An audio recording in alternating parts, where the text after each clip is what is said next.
Our first stop is the area north of the Vehicle Assembly Building that is home of the 3 Orbiter Processing Facilities, or OPFs.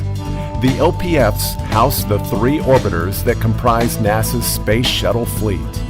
In OPF Bay 1 is Atlantis, the middle child of the orbiter team. Flying since 1985, she has completed more than 30 missions and has been an icon of international cooperation in space. OPF Bay 2 is home to Space Shuttle Endeavour, the youngest orbiter in the fleet. Taking her first flight in 1992, Endeavour has more than 20 missions to her credit and has played key roles in the assembly of the International Space Station. Finally, in OPF Bay 3 is NASA's flagship Discovery. As the oldest orbiter in NASA's post-Columbia fleet, Discovery has led the orbiter team in their work in space and has the most missions of any orbiter under her belt. The OPF is where the orbiters begin their journey down the road to launch. Here they are configured for their unique missions and prepared for flight.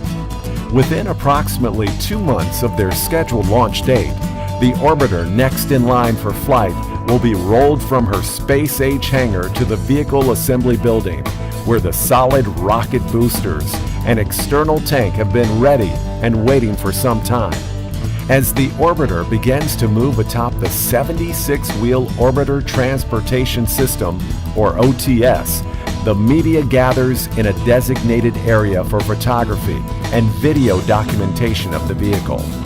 A small lot just east of the OPFs provide a spectacular vantage point for photos and filming of the orbiter as she rolls the short distance from her hangar to the VAB.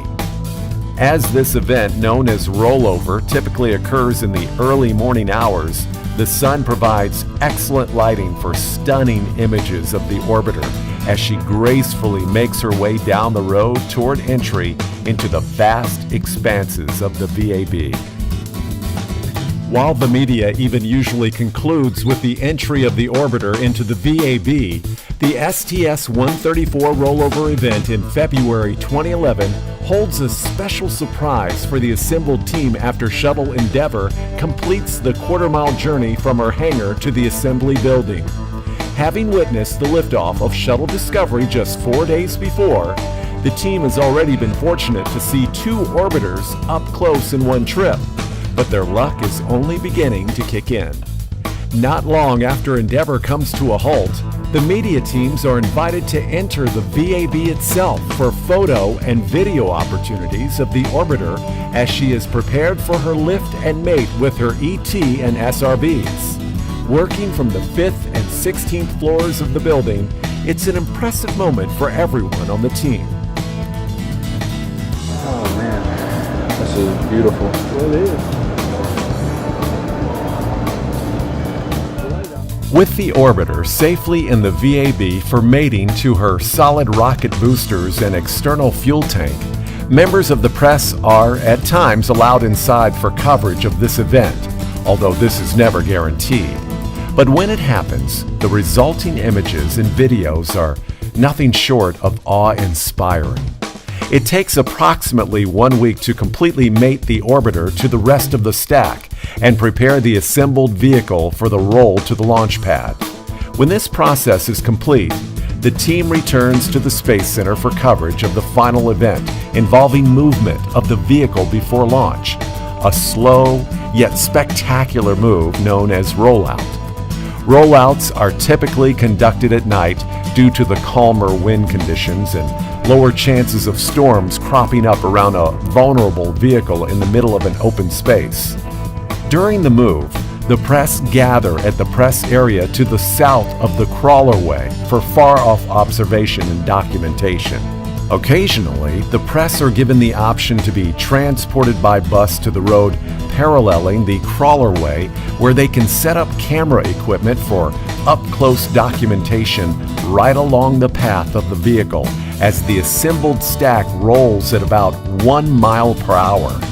If circumstances permit, the press may also venture out into the crawlerway itself for more unique vantage points and imagery. As the shuttle makes her way to the launch pad 3 miles away, the media return to the main press area to await the arrival of the stack at the pad surface. At this time, they are bussed to the pad perimeter for photo and video opportunities of the stack, which now sits atop the pad surface to undergo final preparations for liftoff. Upon arrival at the launch complex, the massive rotating service structure, or RSS, encloses the orbiter for weather protection and payload installation work. Barring an issue that necessitates a rollback of the stack to the confines of the VAB, this is the final time the media will see the orbiter until the eve of liftoff, now just a few short weeks away.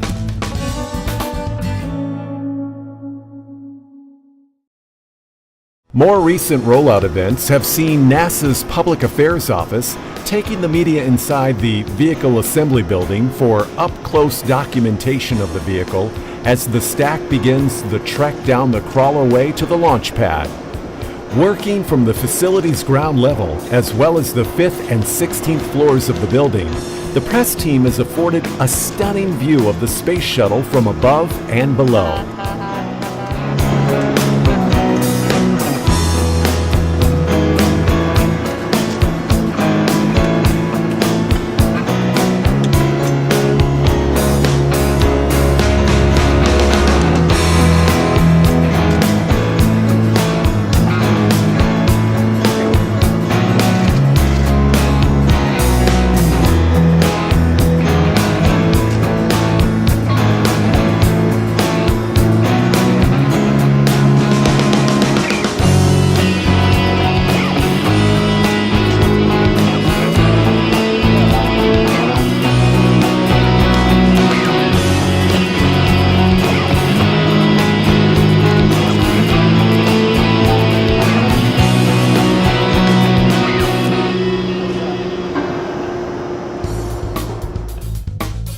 While post-rollout documentation events typically see the media stationed on photo mounds around the launch pad, the rollout of Endeavour for the STS-134 mission saw the press teams in a unique scenario in March 2011.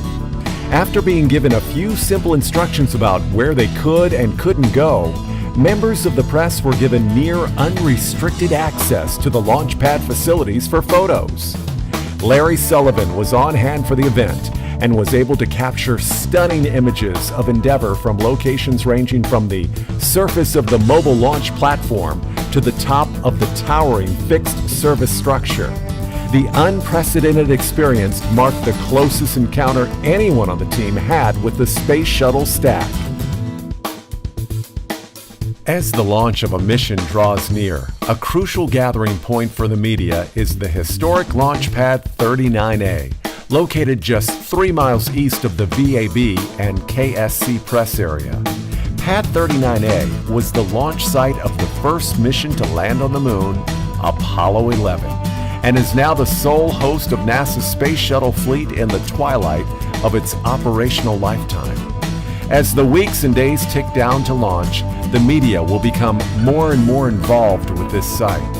From a rollout of the shuttle stack to interviews of the flight crew just weeks ahead of their mission to the revealing of the vehicle on the eve of liftoff, Pad 39A is a place where members of the press are afforded the rare opportunity to be a part of the mission experience. With the shuttle stack sitting atop the launch pad, the mission crew assembles at KSC for a countdown exercise known as the Terminal Countdown Demonstration Test, or TCDT. During this 3-day training session, the media are allowed into the center to interview the astronauts at various facilities around the Space Center, including the launch pad. For this special event, the media are brought inside the pad perimeter fence and stationed north of the flame trench and pad surface. Here, they will be briefed by the crew on the status of the training and will be given chances to ask questions of the astronauts prior to photo and video opportunities of the crew, vehicle, and launch pad. Once a mission has launched, there is little for the press to see and do around the Space Center, as there are no media activities planned during the flight of the orbiter. It is not until landing day that the media will reassemble at KSC for documentation work. On that day, the media is transported to the shuttle landing facility to see the orbiter return from her mission. The SLF serves as both an ending point for one mission and the starting point for another. Once an orbiter has concluded her mission here, be it by landing directly from orbit or returning on the back of the 747 shuttle carrier aircraft, she is towed back to her OPF bay for post-flight processing. Even though the various mission milestones are not always visible to the media and the public, the work of thousands is never finished. Just as one mission ends here at the SLF, another begins, as another payload for a downstream mission soon arrives to begin the process all over again.